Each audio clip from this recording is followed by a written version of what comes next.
কি হয়েছে জুনাইদ? হ্যাঁ, এত চিল্লাচিল্লি করো কেন তোমরা দুজন? হ্যাঁ, অনেকদিন ধরে ছেলেটা একটু কাচ্চি খাবে তাই দেখেন ওর জন্য একটু কাচ্চি নিয়ে আসছি। চামচ নাও, সবাই চামচ দিয়ে খাও একসাথে। তুমি আজ দেখাবা? ছেলেটা আবার হাত দিয়ে খাইতে খুব পছন্দ করে।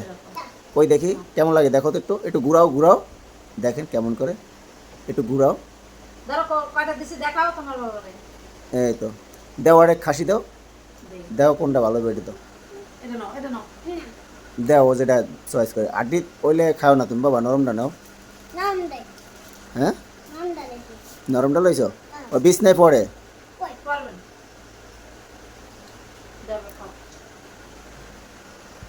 কেমন লাগে? দাঁড়া পাচ্ছ, চামচ লো, চামচ লো, নাকি হাত দিয়ে খাবি? সেই লাগে। এক প্যাকেট কাচ্চি, এর চেয়ে বেশি আনতে পারি নাই, তাই দেখেন সবাই মিলে কিন্তু অল্প অল্প করে খাবো আমরা। হ্যাঁ, এইটাই একটা আনন্দ আর কি। আর আমার ছেলে তো দেখেন তার জন্য সবসময় বেশি লাগে, এই দেখেন না, সে এককালে বাপ রে বাপ, এরে আল্লাহ।